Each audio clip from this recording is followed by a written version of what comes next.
ॐ विश्वं दर्पणदृश्यमाननगरी तुल्यन्निजान्तर्गतं पश्यन्नात्मनि मायया बहिर्मोद्भूतं यथा निद्रया यः साक्षात् कुरुते प्रबोधसमये स्वात्मानमेवाद्वयं तस्मै श्रीगुरुमूर्तये नम इदं श्रीदक्षिणामूर्तये नारायणं पद्मभुवं वसिष्ठं शक्तिं च तत्पुत्रपराशरं च व्यासं शुगं महान्तं गोविन्दयोगीन्द्रमथास्य शिष्यं श्रीशङ्कराचार्यमथास्य पद्मपादं च हस्तामलकं च शिष्यं तन्तोटकं वातिककारमन्यान् अस्मद्गुरून् सन्ततमानतोऽस्मि श्रुतिस्मृतिपुराणानाम् आलयं करुणालयं नमामि भगवत्पादं शङ्करं लोकशङ्करं शङ्करं शङ्कराचार्यं केशवं बादरायणं सूत्रभाष्यकृतौ वन्दे भगवन्तौ पुनः पुनः परब्रह्मनिष्ठं स्वतो धर्मनिष्ठम् अहिंसैकनिष्ठं स्वशिष्यै सुजुष्टं यतीनां वरिष्ठं गुरूणां गरिष्ठं दयानन्दरूपं मदाचार्यमीडे नमः श्रीपरमार्थाय संसाराध्यासनाशिने श्रोत्रियब्रह्मनिष्ठाय तस्मै ब्रह्मविदे नमः सदाशिवसमारम्भां शङ्कराचार्यमध्यमाम् अस्मदाचार्यपर्यन्तां वन्दे गुरुपरम्पराम् ॐ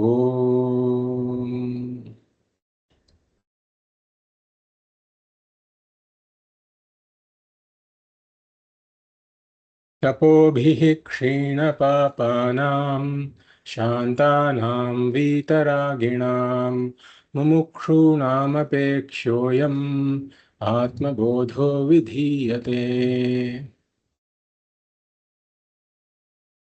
I welcome you all to the 22nd class of the Atma Bodha series. We will read verses 50 to 52 that we had covered in the last class and then proceed further. Tirtva moharnavam hatva तीर्त्वा मोहार्णवं हत्वा ragadveshadirakshasan रागद्वेषादिराक्षसान् yogi shanti samayuktah योगी शान्तिसमायुक्तः atma ramo virajate. आत्मा रामो विराजते। बाह्यानित्यसुखासक्तिम् बाह्यान्नित्यसुखासक्तिं हित्वात्मसुखनिर्वृतः हित्वात्मसुखनिर्वृतः घटस्थदीपवत् स्वस्थः घटस्थदीपवत् स्वस्थः स्वान्तरेव प्रकाशते स्वान्तरेव प्रकाशते। उपाधिस्थोऽपि तद्धर्मैः उपाधिस्थोऽपि तद्धर्मैः अलिप्तो व्योमवन्मुनिः अलिप्तो व्योमवन्मुनिः सर्वविन्मूढवत् तिष्ठेत् सर्वविन्मूढवत् तिष्ठेत् असक्तो वायुवच्चरेत्. असक्तो वायुवच्चरेत्।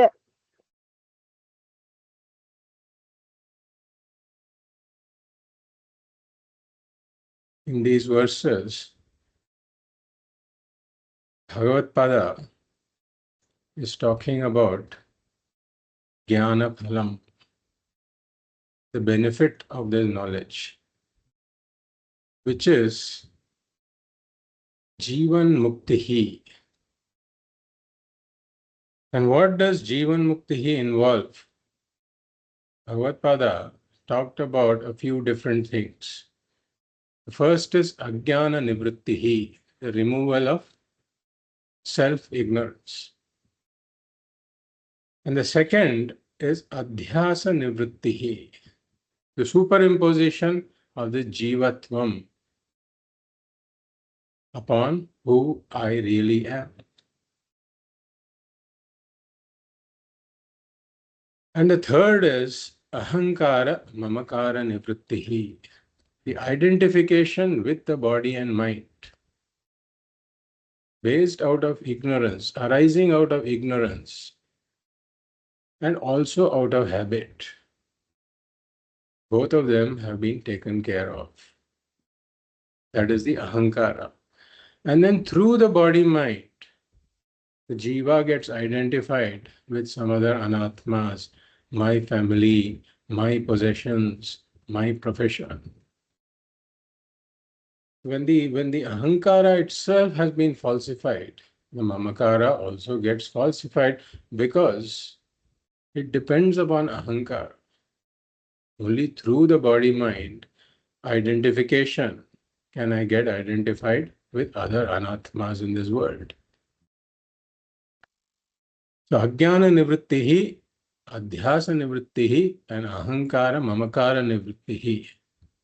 And then the fourth one, Bhagavad talked about was the total transformation in the vision of the Jivanmukta. As the Jiva, he took himself to be the limited mortal being in this separate world. But that is very much like the dream individual identified with that limited dream body in that separate dream world that he sees. The vision of an Ajnani Jiva is much like this dream individual. But when he awakens from that dream, his vision is radically altered. He sees that the whole dream world is in me. Similarly, the Jnani Jīvanmukta's vision is diametrically opposite to that of the Ajnani. The Ajnani says, I am this puny creature in this immense world, under control of forces way beyond my control. I am the supported, the world is the supporter. But the Jnani Jīvanmukta, who has awakened from this dream of samsara, he says that the entire world is in me as Brahman. As Brahman, I am the supporter, the world is the supported. And as we saw, he doesn't stop there with the supporter duality. Because what is supported is in a lower order of reality. The world is in a lower order of reality. I alone am in a higher order of reality as Brahman. I alone have substantial existence. The world doesn't have any substantial existence. It is only Namarupas. And therefore the world is my Namarupas. I alone am.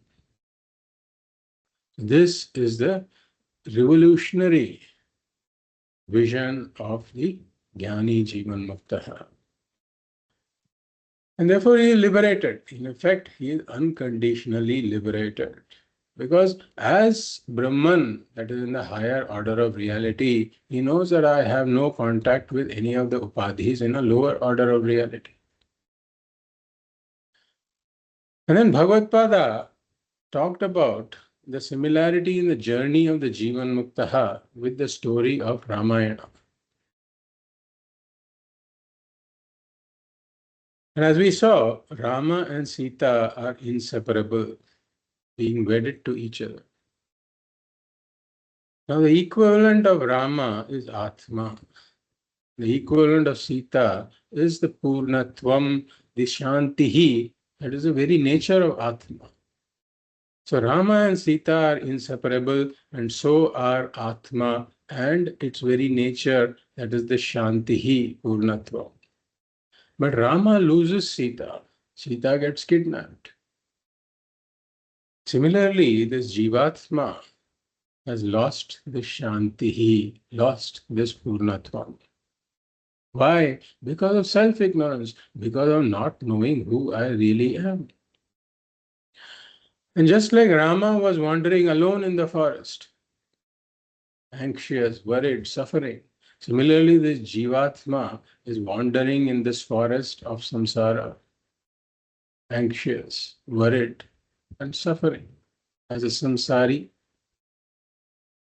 Now the first thing Rama had to do in order to gain back Sita was to find out where Sita really is.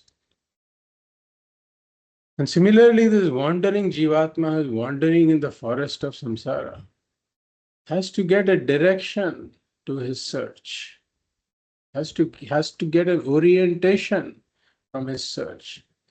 And this he gets from the Guru and Shastra alone. That the Shantihi, this Purnatvam that you're seeking, is your very nature. And therefore, once Rama had determined where Sita is, Rama had to cross the ocean to get to where Sita is. Similarly, this Jivatma also has to cross an ocean. Like we saw, Tirtva Moharnavam, this ocean of delusion, the Jivatma has to cross. And what is the delusion? That the Shantihi, this Purnatvam, can be obtained through the world. By pursuing the first three Purusharthas in the world, I can somehow attain the Shantihi, this Purnatvam. That is the ocean of delusion that this Jivatma has to cross. Now, Rama had to build this Setu in order to cross the ocean. So what is the equivalent of the Setu? As we saw, it is Nitya Vastu Vivekaha. Jivatma has to understand that the world has only got this Anitya Sukham to offer to me. And this Anitya Sukham can never give me that permanent peace, security, and happiness that I'm looking for. This is the Nitya Vastu Vivekaha. That is the equivalent of the Setu that leads me to where Shanti is, my own nature. Then, after having crossed the ocean with the help of the Setu, Rama still had to neutralize all the assistant Rakshasas. And similarly, even the Jivatma has to neutralize some Rakshasas. Ragat Dveshadi. He said, Ragat Dveshadi Rakshasan Hatva. So these Ragat Dveshas are the Rakshasas that are keeping me away from the Shantihi, this Purnatvam, because they are repeatedly drawing me into this world, to engage in the world. Therefore, the Raga Dveshas have to be neutralized through Karma Yoga. And Rama still had to neutralize other Rakshasas, like we saw Kumbhakarna and Indrajit. Kumbhakarna represents tamas, the inertia in the spiritual pursuit. We continue to do what we are doing, even though we may have known some additional things. We may just be so inert, so lazy to take up a new pursuit. Therefore, the tamas has to be neutralized. And then Indrajit, the son of Ravana. Ravana represents Rajas. So similarly, we have to neutralize the vikshepa of our mind also. Because even after the raga dveshas have been neutralized, tamas has been neutralized, the mind has this tendency to jump around. It is not one-pointed. And therefore, vikshepa has to be neutralized through upasana yoga. Now, once that is done, the main Rakshasa who now remains is Ravana. And Ravana, in the Vedantic world, stands for the Ajnanam and the Adhyasa. The heads of Ravana represent all the various adhyasas, the various misconceptions. Rama first tried to tried to uproot those heads.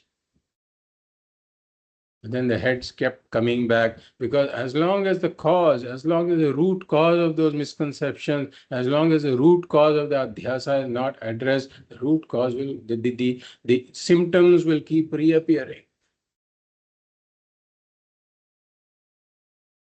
So in Ravana's case, the root cause of the heads coming back up again and again was the elixir that was there in his Nabhi Desha or in his Hridayam, wherever that might be.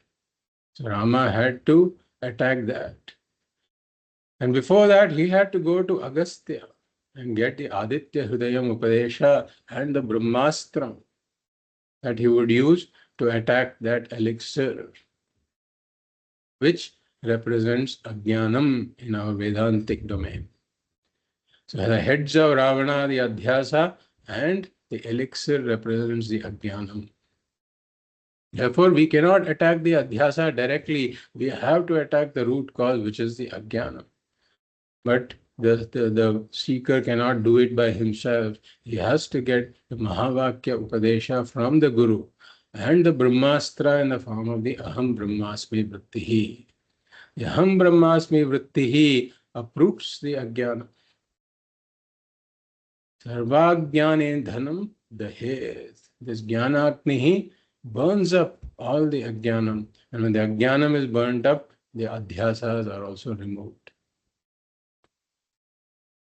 And thus, Rama, having neutralized Ravana, got united with Sita. Similarly, the seeker who has now destroyed the Ajnanam and Adhyasa gets united with this Purnatvam, with this Shantihi, that is his own Swarupa, own nature.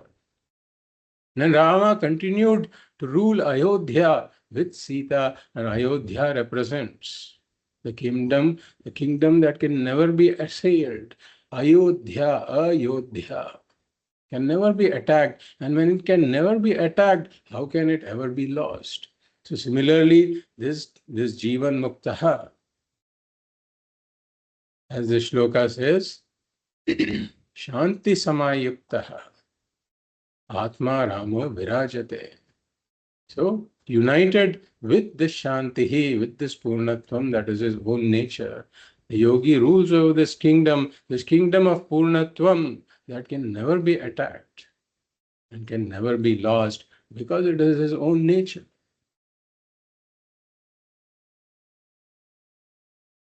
And then Bhagavad talked about the yogi reveling in his own nature. And here we talked about the two types of anandas. One is the Atmananda and the other is Vishayananda. The Vishayananda is nothing but the reflection of Atmananda in a conducive state of mind. When the mind is in a conducive state, the Atmananda is reflected in the mind in the form of experiential happiness.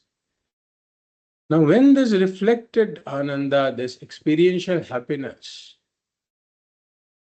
arises from a conducive state of mind, that in turn arises because of a certain configuration of the world that is in keeping with my ragas and dveshas. Then it is called Vishayananda.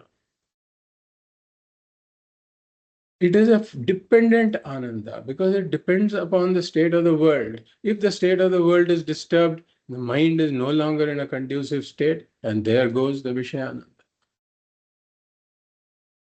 So it is a dependent Ananda, and therefore it always comes and goes. Whereas Atmananda, being my own nature, my own fullness, limitlessness, completeness, never comes and goes.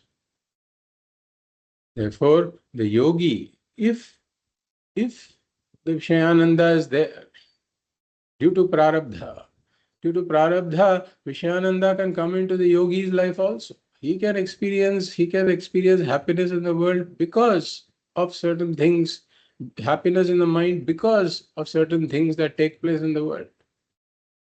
Like Swamiji says that a sannyasi, for example, can get some good bhiksha all of a sudden.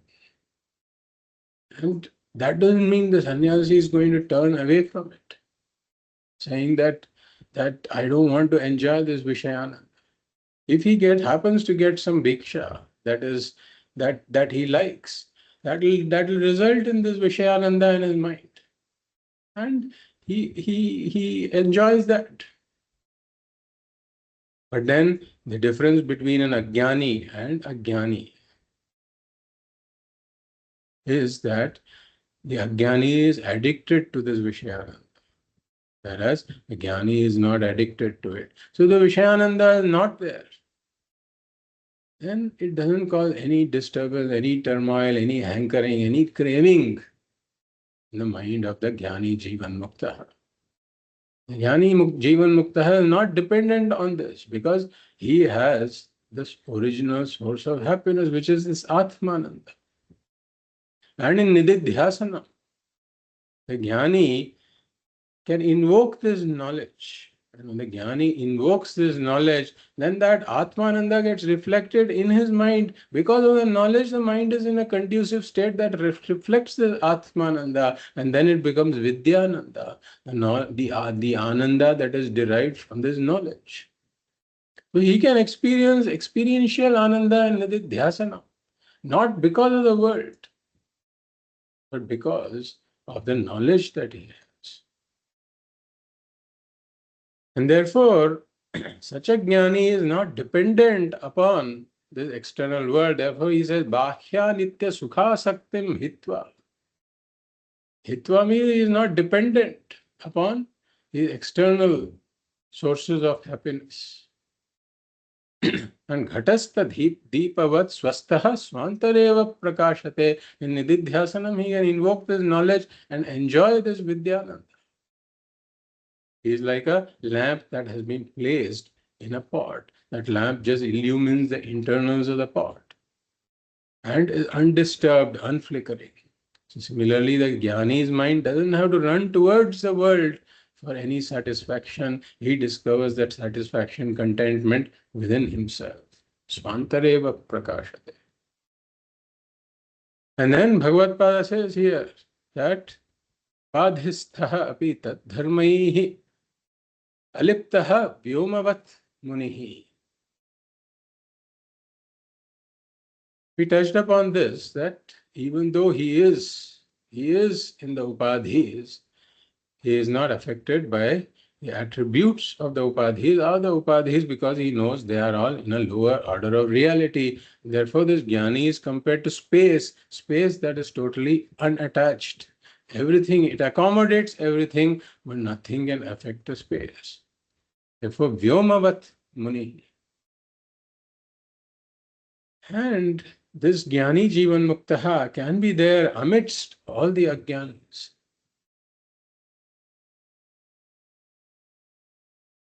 Now, the difference between the Jnani and the Ajnanis is just internal. Jnani has this knowledge, whereas the Ajnanis don't. And therefore, he can even appear to merge amidst the Ajnanis. As he says here, Sarvavin Mudhavat Tishthet. Sarvavit, even though he is the knower of Brahman, we will see today that when one knows Brahman, one has effectively known whatever is there that needs to be known. Therefore, he is called Sarvavit. He is a Sarvavit. But Mudhavat Tishthet, meaning he just merges amongst the Ajnanis. And just by looking at the external appearances, you can't even make out that amongst these Ajnanis, there is a Jnani there also. The difference is not external, the difference is purely internal. And as we saw, Krishna also warns that amongst the Ajnanis who are not ready, na buddhi bhedan janaye, that the Jnani is instructed by Krishna to not confuse the Ajnanis who are not ready to receive this knowledge. And therefore, if the Ajnanis are engaging in karmas, the Jnani may just go ahead and encourage them to do those karmas, and may also himself engage in those karma also. So externally, there may appear to be no difference at all. But Internally, there is this very big difference. And vayuvaccharet, asaktaha, vayuvaccharet. The Jnani Jivanmukta being totally unattached to any form, any external anath, he can move about in this world like the wind. So, vayuvaccharet. So this doesn't mean that a jnani has to necessarily keep moving about. That a jnani, so we should not judge that if somebody is stationary in one place, then that person is not a jnani. It is not like that.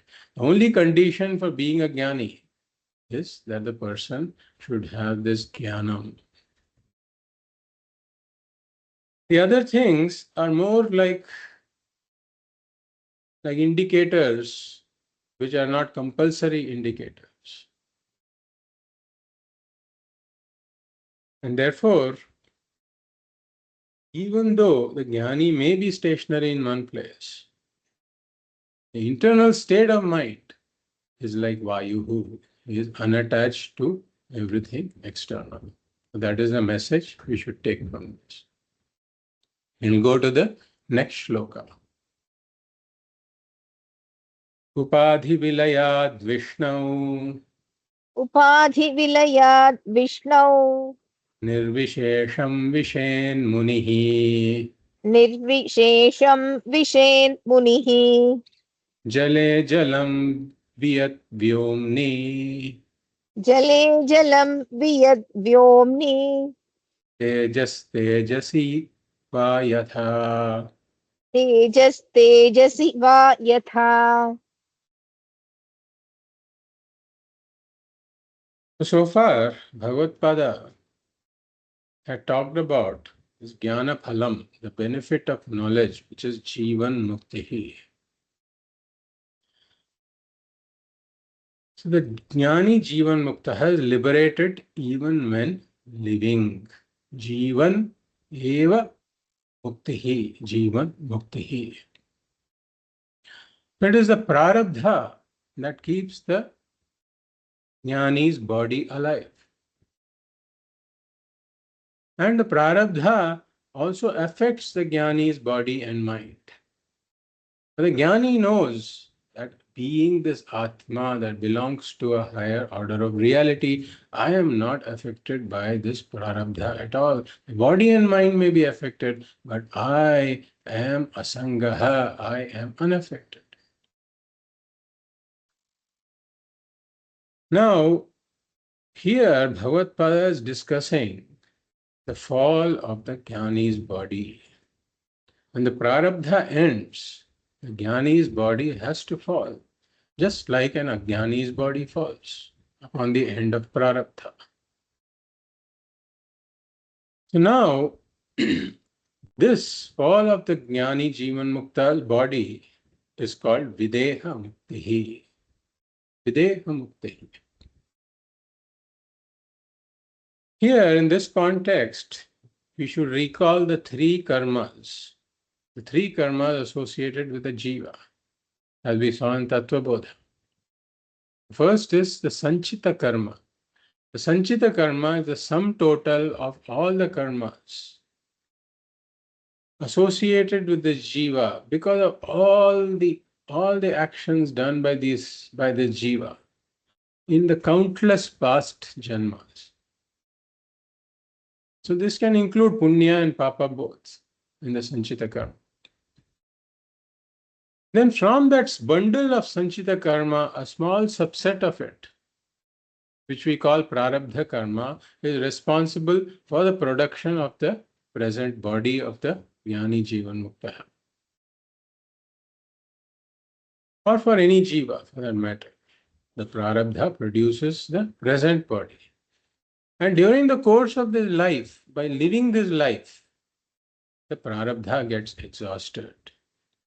But during that life, that jiva gains additional karmas, does additional actions, and therefore gains additional punya and papa, and this is called agami karma. So now, when it's time for the body to fall, whether it be for an ajnani or a jnani, that happens when the prarabdha is exhausted. When the prarabdha is exhausted, then what happens next is the question. Now, for an ajnani, the sanchita karma and the agami karma are there. So the agami, some of the agami karma that the ajnani gains, that is exhausted in the same life. And some of it, the remaining part of it, joins the sanchita. So even though prarabdha gets exhausted and the body falls, the sanchita karma is still there. And from that, a subset of the prarabdha is taken out, and that determines the next janma of the ajnani jiva. But in the jnani's case, the sanchita has been burnt. Jnanagnihi sarvakarmani dahati. As Krishna says in the Bhagavad Gita. Hey Arjuna, Jnanagnihi sarvakarmani dahet. So it burns away all the karmas. And therefore sanchita is destroyed. And prarabdha is also exhausted for this jnani. And agami is avoided. Because agami is accumulated only for somebody who takes himself to be the karta. The jnani knows I am not the karta at all, therefore this agami karma is avoided. The sanchita is destroyed, prarabdha is exhausted, agami is avoided. Therefore, during the fall of the body, there is no further karma left for this jnani.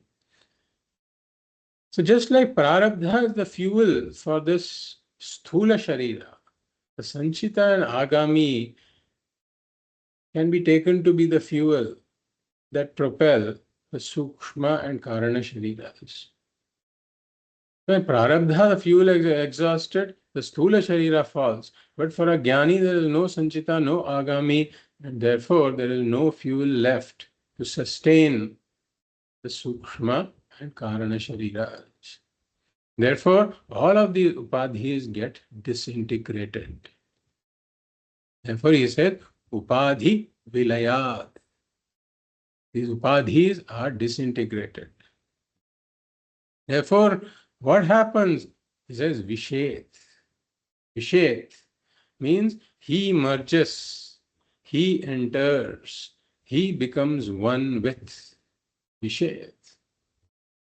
Who? Who enters? Who merges? He says, munihi. So we see this upadhi vilayat Vishnu nirvishesham vishen munihi. So if we were to split that, it becomes vishet munihi. So the munihi is Jīvanmuktaha jnani vishet. Vishet means enters, merges into, becomes one with. The question is, how? In what manner does he enter or merge? He says, nirvishesham vishet. Nirvishesham vishet means indistinguishably, without a trace, without any boundary, he merges. Because he has dropped all the upadhis. Sthula, Sukshma, Karana Shariras, all the upadhis have been dropped. Therefore, there is nothing left to distinguish. So, indistinguishably he merges. So, into what does he merge? You said, Munihi nirvishesham vishet. He merges indistinguishably. Into what does he merge? He says, Vishnu. Vishnu. Into Vishnu.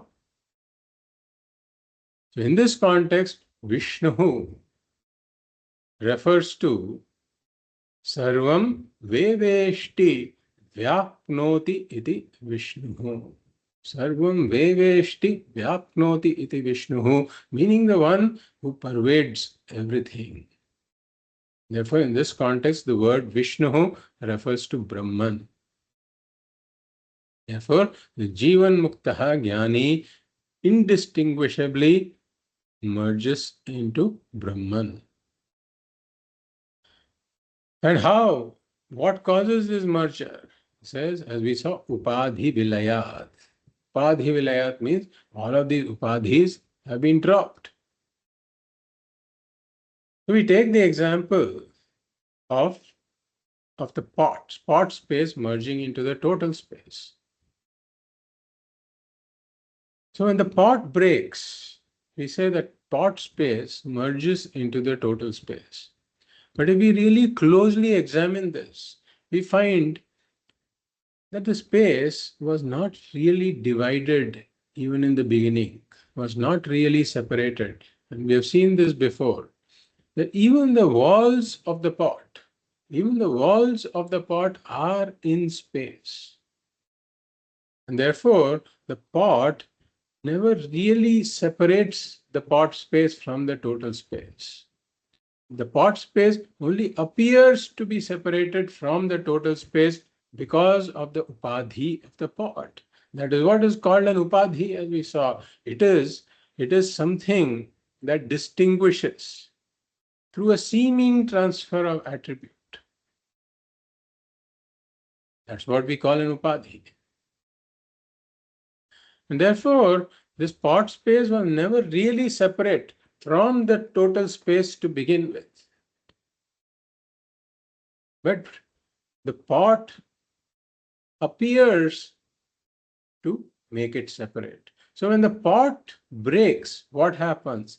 The as though separation is as though removed through the as though merger.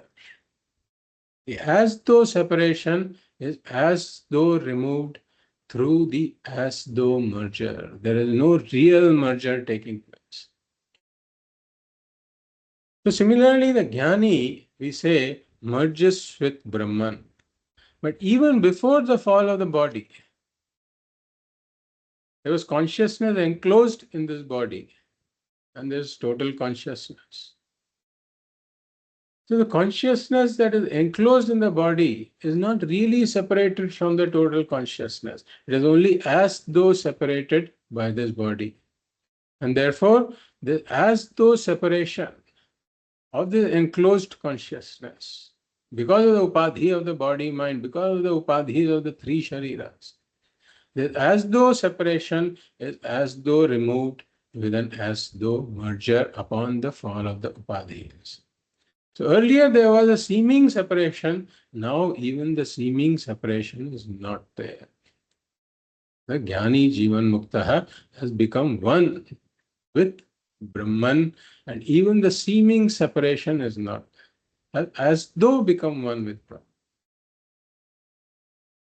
So now the upadhis, if you look at the upadhis, he says upadhi vilaya. The upadhis disintegrate, then what happens to the disintegrated upadhis? We say the sthula shariram disintegrates and merges with the sthula prapancha. The sukshma shariram disintegrates and merges with the sukshma prapancha. The karana shariram disintegrates and merges with the karana prapancha. Then there can be a question that what happens to the reflected consciousness? Jivatma, as we said, is the upadhi, the shariratrayam, plus the reflected consciousness, plus the original consciousness. So we talked about what happens to the original consciousness, as though merges with Brahman. We talked about what happens to the shariratrayam, and what happens to the reflected consciousness. We say that the reflected consciousness in the sthula shariram, because the sthula shariram disintegrates, the reflected consciousness in the sthula shariram merges with the reflected consciousness in the sthula prapancha. So this Vishwa, that is the reflected consciousness in the sthula shariram, merges with Virat, that is the reflected consciousness in the sthula prapancha. Taijasa, that is the reflected consciousness in the Sukshma Shariram, merges with Hiranya Garbha, that is the reflected consciousness in the Sukshma Prapancha. And Prajnaha, who is the reflected consciousness in the Karana Sharinam, merges with Ishvaraha or Antaryami, that is a reflected consciousness in the Karana Prapancha. Therefore, Upadhi Vilayat. These Upadhis get disintegrated and merge into the corresponding Prapancha, and the reflected consciousness is each of these Upadhis, they also merge with the reflected consciousness in the Samashti Prapancha. And then Bhagavad gives the examples. He gives 3 examples here. Yatha jale jalam viyat vyomni tejas tejasiva. So just like water merges into water. So we can take the example of a river merging into the ocean. The river water approaches the ocean. Even as the river water approaches the ocean, you can see that this is the water of the river, this is the water of the ocean. But once the river water enters the ocean, you cannot say where the river water ends and where the ocean begins. You cannot draw any boundary indicating that this water came from the river and this water belongs to the ocean. It becomes indistinguishably one. Therefore, yatha jale yatha jale jalam nirvishesham vishet. The second example is viyat vyomnihi, which is the example of the pot space. Vyat means space. Vyoma, vyoman. It's a nakaranta shabda. Vyoman shabda. That's why vyomni is the saptami of it. So vyat vyomni, just like space merges into space. So here again, it's the pot space merging into total space. Once the pot is broken, then we cannot draw any boundary saying that this is where the pot space ends and this is where the total space begins. Indistinguishably merged. And similarly, tejas, tejasiva, or light merging into light. For example, we can imagine 2 candles being placed next to each other in a dark room. Now there is light from this first candle and light from the second candle. Even near the candles, you can say this is the light from the first candle. Here you can say this is the light from the second candle. But if you take somewhere in between, let us say there is an object being illuminated that's placed in the middle. Now you can't say here that this light is from the first candle, this light is from the second candle. You cannot draw any boundary there. Indistinguishably merged. So similarly, the Jivatma becomes one with the Paramatma in Videhamukti. So once, as we saw, this is a figurative merger, and as though merger, there is no motion involved in this merger. And once this as though merger happens, there cannot be any boundary saying this consciousness belongs to this Jivatma who has now attained Videhamukti. Indistinguishably merged. Now here there is a slight, if you look at the examples, then in the Jale Jalam, there is motion involved in the merger. Some motion involved in the merger. And even in Tejas, Tejasi, if you look into the physics of it, you can say that the physicist could say that the light has traveled from here and both of these lights are merged at this point. So there is some motion involved in the merger, you can say. So compared to those two, we say that the Vyat Vyomni is a much more similar example to the Jīvanmukta as though merging with Brahman during Videhamukti, because there is no motion involved at all. In the pot space merging into the total space, it is a very pure example of an as though merger, where there is no motion involved at all. So we say that the situation in case of the Jivatma merging with Paramatma is very close to this example.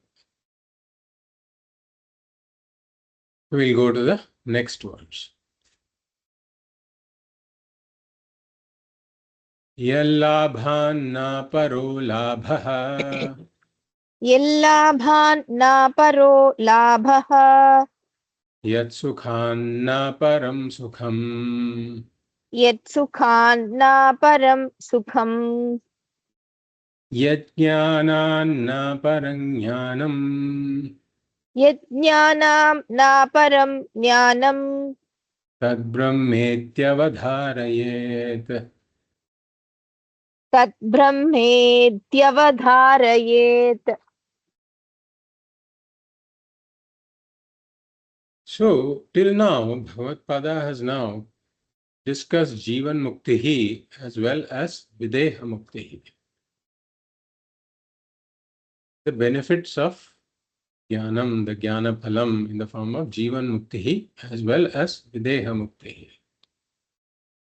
So now here Bhagavad Pada is talking about this Jnana Mahima, Brahma Mahima, Moksha Mahima, the glory of Brahman, glory of Moksha, glory of this Jnanam.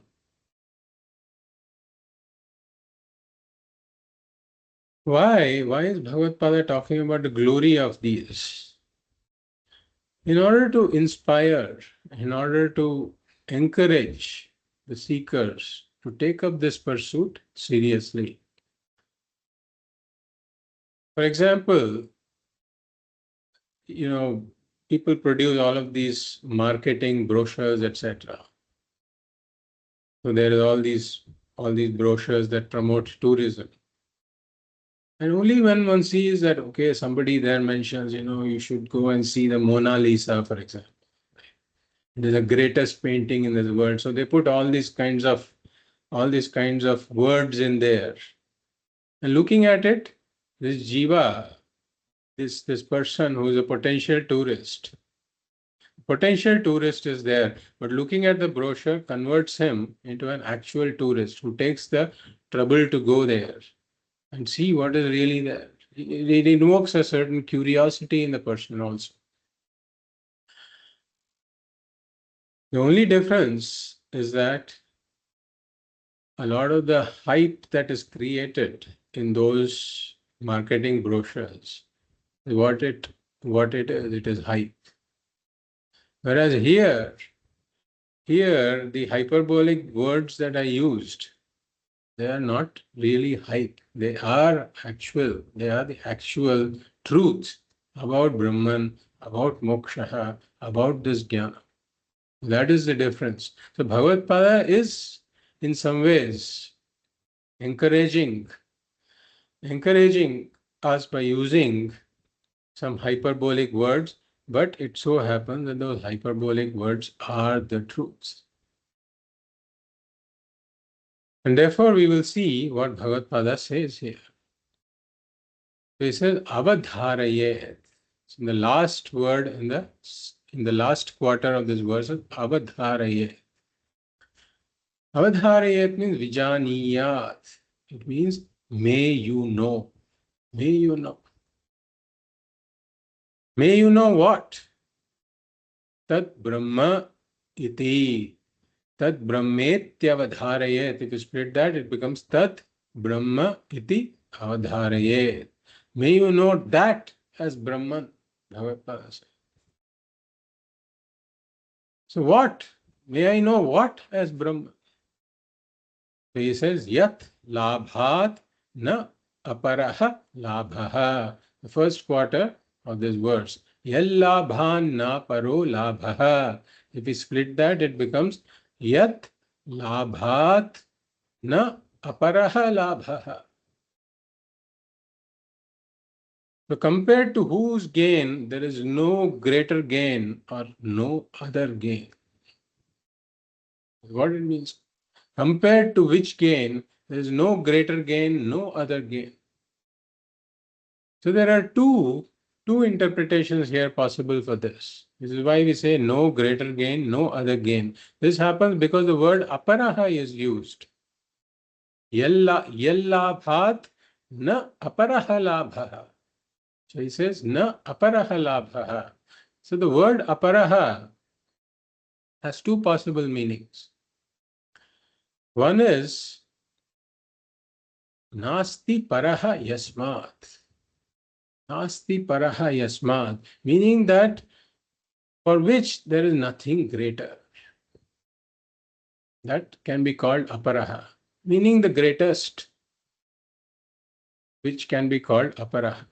That is one meaning. The other meaning is another or other. That can also be called aparaha. And therefore, when he says, Bhagavad says, Yat labhat na aparaha labhaha, it can have two possible meanings. Compared to whose gain, there is no greater gain. That is one possible meaning. Or the other is compared to whose gain or compared to which gain, there is no other gain. So we will look at both of these meanings. The first meaning is Yat labha na aparaha labha. So compared to the gain of which, that is the gain of Brahman or the gain of moksha, compared to the gain of which there is no greater gain. Why do we say? So here, in this case, in this interpretation, we are accepting that there are other gains also. There are other gains also, and compared to those gains, this gain of moksha, gain of Brahman, is the greatest. There is no greater gain. What are the other gains? We say that's the gain of arthaha, kamaha, dharmaha. So we acknowledge that those purusharthas, so they are also purusharthas. Arthaha, kamaha, dharmaha are purusharthas, and moksha is also a purushartha. Artha, kama, dharma are gain, and moksha is also a gain. But amongst them, moksha has the greatest gain. That is what we are saying here. Because we acknowledge that artha, kama, and dharma also give some peace, security, and happiness. We don't deny that in this interpretation.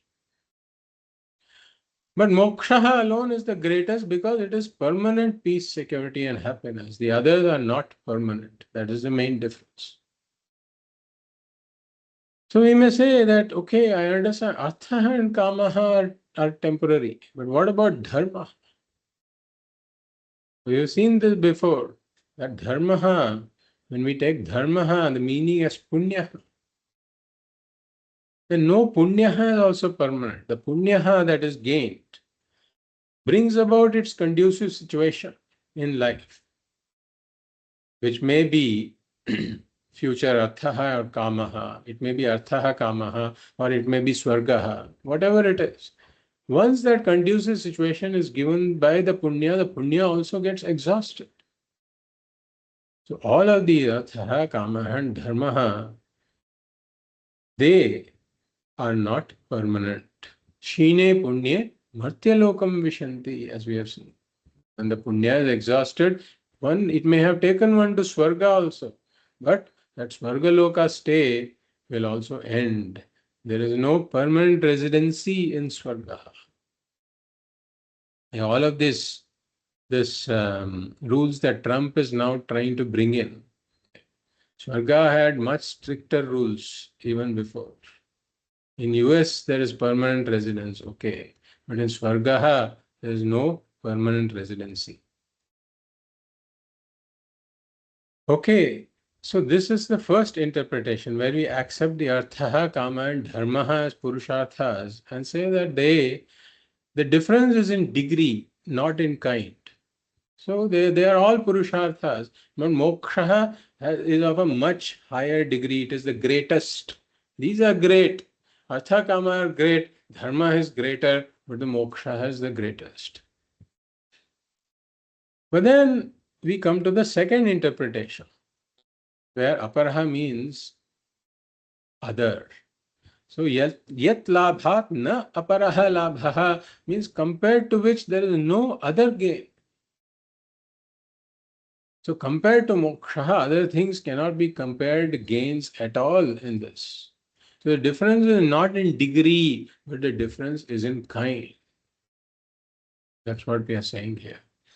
So it is not that moksha is the greatest amongst the four purusharthas of artha, kamaha, dharmaha, and moksha. We are saying that moksha is, in this case, it is the only purushartha. It is the only accomplishment, really speaking. The others cannot even be considered accomplishments, cannot even be considered purusharthas. So why do we say so? Because of three reasons. The first is that the other accomplishments, the artha, kama, and dharma, they are all accomplishments of mithya. And since they are accomplishments of mithya, they are not real accomplishments at all. That is the first reason. So they cannot be considered a real gain at all. For example, if in my dream I hit a jackpot of a lottery, let us say, something like 100 crore lottery, right? Then that is the first example. The second example is you may say, oh, that's a dream. How can you compare it to a dream, etc.? So the second, let us say that somebody gives you a bundle of cash, but it's all counterfeit notes. Right? So let us take either example now, that you have hit a jackpot in your dream, or you have now got this bundle of notes, but they are all counterfeit. So now neither of these can be considered a real gain at all, because you cannot practically use it for anything at all. It cannot really be used to buy anything. You think that you have gained something, but really speaking, you have not gained anything at all. So artha, kama, and dharma are likened to this situation. So the first is that it is really all accomplishment of mithya, accomplishment of something that is not real. Now the second reason is that something can be called an accomplishment if you can enjoy that in some manner. Let's say you're enjoying something, right? Now what happens with all of the artha, kama, and dharma gains is that they are all finite. And since they are finite, this jiva has already got this conclusion that I am a purna. So apurnaha plus anything finite, finite plus finite always remains finite. And the jivaha continues to be apurnaha. Therefore, the jiva continues to compulsively engage in the world, saying that I am apurnaha, I will become purnaha through this pursuit of artha, kama, and dharma. So he is running on a treadmill, as we have seen. He continues to run on this treadmill. He is not reaching anywhere. He continues to stay in the same place. He continues to be apurnaha, but he is constantly running. Now, is this really giving him enjoyment, all these accomplishments? See, we look at it. If one is engaged in hectic activity, let's say somebody is engaged in hectic activity. Now, if all that activity is arising out of purnatvam, like in case of a Jnani Jīvanmukta can be very active. Like Bhagavad traveled the length and breadth of the country. But he was not doing it for Purnatva. He was doing it out of Purnatva. So there's a big difference between activity that one engages in for the sake of Purnatvam versus activity that arises out of Purnatva. Now, in case of the Ajnani, he is compulsively engaging in artha, kama, and dharma for the sake of Purnatva, which is always elusive, and therefore he is continuing to run on this treadmill. So when he is doing it for the sake of Purnatvam, then it causes helplessness, anger, frustration, depression. And then he has to go to stress reduction seminars. He is stressed and strained after all this running, and therefore he lands up in stress busting seminars or stress reduction seminars, etc. So all of this proves that he is getting stressed in this process. He is getting strained in this process. He is not really enjoying this process. And therefore, again, all of these cannot be really called gains at all. Yat labhat na aparaha labha. Then the third reason is that we can call something an accomplishment if it makes a significant difference. But he is continuously taking himself to be apurnaha. He is constantly running on this treadmill. It has not made any difference to his status of apurnatvam at all. And therefore, we say that even if one gains Indra's position, right, through arthaha, kamaha, and dharmaha, through dharmaha, one gains Indra's position, for example. One goes to Swargaloka not as a citizen, but as a very president of Swargaloka, Indra. But our Puranas tell us that even Indra is an insecure person. For the moment Indra sees that somebody is doing some great tapas. Now Indra is concerned about his own position, because if this person performs so much tapas, then he could gain enough punyam to become the next Indra. Therefore, Indra is insecure. Or if somebody is doing the 100th Ashwamedha Yaga, after doing the 100th Ashwamedha Yaga, one can gain Indra's position. Therefore, Indra tries to create all kinds of disturbances in these situations. Even Indra is insecure. And therefore, all these accomplishments can never lead one to this Purnatvam. They always keep one in samsara. Therefore, how can they really be called gains? If there is a certain disease, right, and a doctor gives a certain medicine, if one consumes the medicine and gets cured of the disease, then only it can be called a real medicine. If he has to take this medicine and it is making no difference in the disease, and is continuing to consume that thing that he thinks is the medicine, it cannot even be called a medicine at all. Therefore, artha, kama, and dharma gains cannot be called gains at all. Therefore, the struggle for Purnatvam ends only with moksha. Moksha alone is the real accomplishment. The others are not worth calling accomplishments at all. Yat labhat na aparaha labha. Then yat sukhat na aparam sukham. So again here, he says that compared to which sukham, compared to the ananda, there is no greater ananda. That is one interpretation. Or compared to which ananda, there is no other ananda. There are two possible interpretations here again. So compared to every other sukham, right, mokshananda is the greatest. We acknowledge that the others are also sukham, but this is the greatest sukham. Yat sukhat na aparam sukham. So here we say that all the other sukhams, they are there, but they are all mixed with these three doshas: dukkha mishritatvam, atriptikaratvam, bandhakatvam.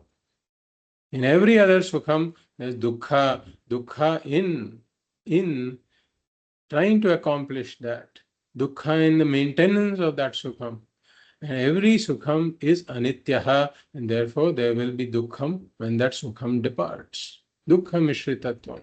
Atriptikaratvam, every other sukham leaves me unfulfilled. And bandhakatvam, every other sukham leaves me dependent upon the world, which is inherently unpredictable, uncontrollable, unsustainable. So, okay, there is some sukham, the others of sukham, the sukham arising of artha, kamaha and dharmaha, they are also sukha. They can be called sukham, but moksha sukham is the greatest of them. This is the first interpretation. There is a second interpretation also, as we saw in the other case. Yat sukhat na aparam sukham, that other than Atma sukham, there is no other sukham. Why? Because what you're calling sukham is not really that at all, not really there independently at all. It is only a reflection of that Atma Sukham. Every experienced Ananda is only a reflection of the Atmananda. If I see a reflected face in the mirror, then that reflected face in the mirror cannot be called a separate face. It is only a reflection of the original face. Really speaking, only the original face is there. Other than this original face, there is no other face. Similarly, compared to Atmananda, there is no other Ananda. So every Ananda is really a reflection of Atmananda. So as we have seen this, if we take this to be separate, if we take the objects of the world to be giving us Ananda, then that is really a misconception. And we have seen this example of a dog chewing on a bone. When the dog chews on the bone, that bone is lacerating the dog's mouth. And then that causes bleeding, micro bleeds in the dog's mouth. And the dog sucks its own blood, thinking that blood, the taste of the blood is coming from the bone. And in fact, the taste of the blood is the dog's own blood. The bone is actually tasteless. So similarly, when objects of the world put the mind in a conducive state, and in that conducive state of the mind, there is a reflection of Atmananda. But the Ajnani takes this reflection of Atmananda in the conducive state of mind, takes the source of it to be the object. So we say that he is making the same mistake that the dog makes. There is really no other Ananda. Yat lab, yat sukhat na aparam sukham. And yet jnanat na aparam jnanam. Compared to which knowledge there is, compared to the knowledge of which there is no greater knowledge. This is the first interpretation. There is no greater knowledge. And this is why we call Atma Vidya or Brahma Vidya as Para Vidya. And everything else is called Apara Vidya. Because every other knowledge keeps the limited pramata intact, keeps the limited knower intact. Every other form of knowledge, as we have seen, it is like an island. It is like an island. The body of the island represents that knowledge, and the shoreline of that island represents the ignorance. So, with every other knowledge, one may answer a few questions, but it raises more questions. And therefore, the body of the island, the mass of the island may grow. But when the mass of the island grows, its shoreline also grows. So all these material sciences and everything, they are like this island whose body is growing. They're answering a lot of questions about the world, but with every answered question, there are 5 unanswered questions that emerge. That is why in the PhD thesis, there is always this future work section at the end that says that I have answered so many questions. We know about this, but now we don't know about this. We don't know about this. He lists 5 or 10 other things. That then other 5 or 10 other next graduate students, they come in and they work on those questions. And then they discover 5 or 10 more questions. So this is how all of these other knowledge goes. And therefore, they always keep the Apurna Pramata intact.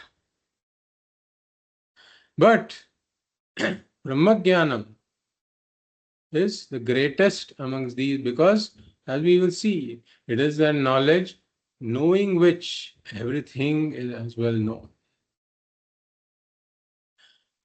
Then the second interpretation here is that other than Brahma Jnanam, there is no other Jnanam at all. The other things are not really worth calling Jnanam at all. Why? Because they are all Jnanam about Mithya. They are all Jnanam about Mithya which doesn't really exist. So in some sense, they are all like, in some ways, knowing the rope as a snake. They cannot be called Jnanam at all because when you know something else, when you know something else, which is the adhishthanam, when you know the adhishthanam, then the reality of the knowledge gets contradicted. When you know the rope, then you know that what I knew as a snake was unreal. Similarly, here as well, one can, for example, one may solve a lot of puzzles. If one is having a dream, right? Then the dream, one may be able to solve a lot of puzzles. So he's continuing to solve all those puzzles, but he is unaware that he's in a dream. So only the awakening from the dream can be called real knowledge, because that puts everything else into perspective. Otherwise, one can continue to solve puzzles after puzzles in the dream, not knowing that he's in a dream. So that cannot be called real knowledge at all. Brahmajnanam alone is a knowledge of Satyam. Everything else is knowledge of Mithya only. And moreover, there cannot be any finality in knowledge with regards to any Mithya. This is Vedanta's assertion. Because any Mithya is a product of Maya. Any other knowledge is probing into Maya. And the more you probe into Maya, the more mysterious it becomes. You cannot have any finality of knowledge with regards to any Mithya Vastu because it is Mayikam. And therefore, whatever you know about Maya, that can never have any finality and therefore it cannot be called knowledge at all. For example, even all these quantum physicists, they started off with the assumption that everything is particles. But the deeper they probed into it, now they cannot tell whether what is there is a particle or a wave. There is no conclusion on that. And they are saying that there cannot be any conclusion at all, and therefore they have come up with this particle wave duality, etc. Because they cannot say with certainty what it is. If there can be certainty of knowledge, then there can be certainty only in the knowledge of Brahman. Therefore, that alone can be called knowledge. Nothing else can be called knowledge. Yat jnanat na aparam jnanam. Therefore, having said all this, there is no, compared to which there is no greater gain or no other gain, compared to which there is no greater sukham or no other sukham, compared to which there is no greater knowledge. Compared to which knowledge there is no greater knowledge or no other knowledge. Know that to be Brahman, Bhagavad Pada says. Tad Brahma iti avadharayet. You know that to be Brahman. And then Bhagavad Pada continues on a similar theme in the next verse. We will read that. Yad drishtva na param drishyam. Yad drishtva na param drishyam. Yad bhutva na punarbhavaha. Yad bhutva na punarbhavaha. Yad jnatva na paranyeyam. Yad jnatva na param jneyam. Tad brahmetyavadharayet. Tad brahmetyavadharayet. So yad drishtva na aparam drishyam. So again, there are two possible interpretations here. Compared to which there is no greater thing to be seen. So compared to which Brahman, there is no greater thing to be seen. So having seen Brahman, there is nothing more glorious to be seen, because one has seen the limitless Brahman. One has known the limitless Brahman. Everything else is limited. Or other than Brahman, other than which Brahman, there is nothing else to be seen. Because there is no second thing other than Brahman, really speaking. Everything else is only Namarupas of Brahman. The only substantial thing that really exists is Brahman alone. Just like saying that there is no pot other than the clay. There is no pot to be seen other than the clay. Similarly, there is nothing else to be seen other than Brahman, because there is no second thing, really speaking, other than Brahman.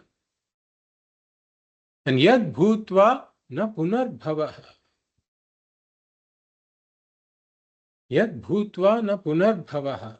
So the structure of this is a little different. Meaning, having become which, there is no other, there is no further becoming. It is not like the other quarters. This is a little different. Yad bhutva na punarbhavaha. Having become which, there is no other becoming. Because as we have seen, that this apurna jivaha is constantly becoming something or the other in this world. Because he cannot be satisfied knowing that I am apurna. He has to do something about it. And therefore, he is constantly becoming something or the other in this world. Constantly running on this treadmill. So he is initially, for example, the child I, right? So the way he becomes something, he is really bringing about some changes in the world. He is rearranging the world according to his raga dveshas. Why? Because he wants to become Purna. So there's this child I who wants to become a high school graduate I. But then he still finds himself to be a Purna. And therefore the high school graduate I now wants to become a college graduate I. But still finds himself to be a Purnaha. And the college graduate I then wants to become an employed I. Now I hear that there are a lot of college graduates in the US who are having difficulty finding jobs. So there is a lot of stress and strain that they are going through now. College graduate I is now trying to become an employed I. But then the employed I, he cannot sit still because he wants to become a house owner I. And that house owner I, then he wants to become, he is a bachelor I, so he wants to become a married I. And then married I wants to become a father I or a mother I. And then that father I or mother I wants to become a father-in-law I or a mother-in-law I. And then that father-in-law I or mother-in-law I wants to become a grandparent I. So this continues, this becoming continues. There is no end to it. And one may think that death brings an end to it. But we say that the apurnaha jiva remains. As long as the apurnaha jiva remains, there is punarjanma. That is also punarbhava. And the next janma, he finds himself to be apurna again. And then starts the child I, and then high school graduate I, college graduate I. That cycle continues. Even death does not bring an end to this becoming. This becoming endlessly continues. How long? Until one comes to the understanding that what I have been doing is not really working. One comes to nitya vastu vivekaha. Ihamutrartha phalabhoga viragaha. Until one gains the qualification and there's parikshalokan karmachitan brahmanaha nirvedamayat nasti akrita kritena tat vijnanartham sa gurumeva abhigacche. Until one gains these qualifications, until one comes to this understanding that the Apurnaha I plus any number of accomplishments is finite plus finite. I'm just decorating the broomstick. Broomstick remains a broomstick. This Apurnaha I with any number of accomplishments remains an Apurnaha I. And therefore, I have to do something very different from what I have done before. I have to question the very conclusion that I have that I am Apurnaha. That is the only way to gain this Purnatva. And therefore, he comes to Vedanta, and having discovered that I am Brahman, that is ever Purnaha, full, limitless, and complete, then he doesn't have to seek Purnatvam from this world. And therefore, it brings an end to all of this becoming. And Swamiji gives an example here, which Swamiji talks about this making of a puri. So if you see that there is this oil in the frying pan, there's this oil that is boiling. So in that, the moment you put this flat puri inside it, the flat puri runs around everywhere. It just keeps running around that in the boiling oil. And then finally, it becomes bloated. When it bloated, it just stands still wherever it is. So the Swamiji says that remember this puri example. It should remind you of this running around and becoming still when one is purnaha. Yad gyatva na aparam gyayam. So having known which, there is nothing else remaining to be known. So here the reference is to of some of the Upanishads, and especially the Chandogya Upanishad. In the Chandogya Upanishad, there is a student called Shvetaketu who is sent to the Gurukulam at the age of 12, and then he comes home at the age of 24. So his father sees that he is somewhat arrogant in his behavior. And he has got the arrogance that he has now mastered the Vedas and somehow that he has got some arrogance there, which the father wants to deflate his arrogance. And so he asks him that have you gained, you've studied now in the Gurukulam for so long, have you gained that knowledge knowing which everything is as well known? And he says, instead of saying that I don't know that, he says, I think the teacher didn't know that. So then he tells that, is there such a thing, knowing which everything is as well known? And therefore here his father is Uddalaka and the Shishya is Shvetaketu. And then the father becomes a guru here. Uddalaka becomes the guru for Shvetaketu, who then becomes a Shishya. And he teaches him that yes, indeed, in anything, in any world, if you know the material cause, then you as well know all the products. And he gives the examples that if you know the clay, then you know all the clay pots, because all the pots are just namarupas of clay. If you know iron, then you know all the instruments that are made of iron, because they are all just products of iron, which is the material cause. Or if you know gold, then you know as well know all the gold ornaments, being namarupas of gold. So similarly here, he points out that everything here is a product. And what was there in the beginning? This is where the famous statement comes, Sadeva Soumya Idam Agre Asit. In the beginning, there was the Sat alone, unqualified Sat, without all of these Namarupas. Brahman alone was there in the beginning. And then from it have emerged this entire universe, and all these Namarupas, they have emerged from Brahman, and therefore Brahman is the final material cause.